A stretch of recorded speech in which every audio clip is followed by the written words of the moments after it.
সুপ্রভাত আমার চ্যানেলের সকল দর্শকদের এবং সকল বন্ধু সবাইকে জানাই সুপ্রভাত। তো আজকের আমি আপনাদের বলেছিলাম যে আমার পালং শাক বাগান আমি ফেলেছিলাম, তো দেখো গাছগুলো সব বেরিয়ে গেছে। আমি আস্তে আস্তে আপনাদেরকে দেখাচ্ছি। তার সাথে কিছুটা দিয়েছিলাম বটবটি গাছ, সেটাও বেরিয়ে গেছে। দেখুন একটা একটা বেরিয়ে গেছে এইভাবে। আচ্ছা, এইভাবে দেখতে পাচ্ছেন।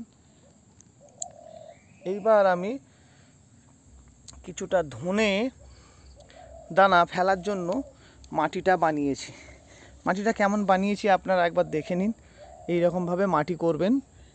আর এই দেখুন, এই ধনেটাকে আমি কালকে রাত্রে ভিজিয়ে দিয়েছিলাম, দেখতে পাচ্ছেন ধনেটাকে এইভাবে। তো এইবার আমি চলুন ধনেটাকে কিভাবে ছড়াতে হয় দেখে নিন। এইভাবে ধনেটাকে আপনারা মাটিটা করে নেওয়ার পরে আস্তে আস্তে বসে বসে এইভাবে ছড়াবেন। মাটির মধ্যে দেখবেন এইভাবে পড়বে, যাতে না এক জায়গায় তাল গোল পাকিয়ে যায়। ঠিক এইভাবে আস্তে আস্তে আপনারা ছড়াবেন।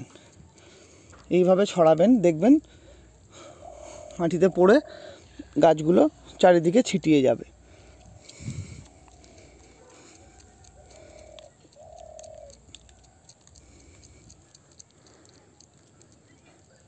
দেখতে পাচ্ছেন কীরকম পড়ছে।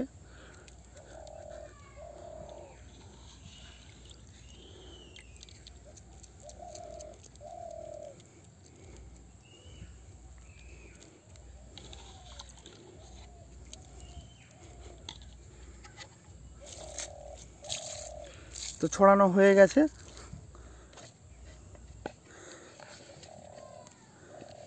এইবার আমি খড়ের ডগা দিয়ে দেখুন এগুলোকে আমি চাপা দিয়ে দেবো এইভাবে সুন্দর করে। ঠিক আছে, দেখুন খড় দিয়ে আমি এইভাবে চাপা দিয়ে দেবো।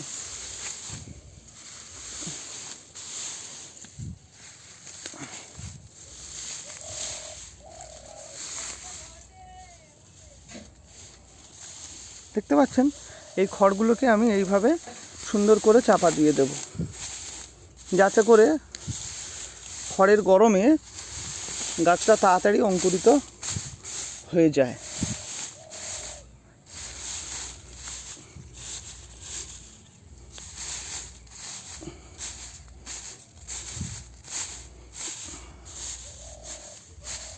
দেখুন আমি এইভাবে ঢাকা দিয়ে দিলাম।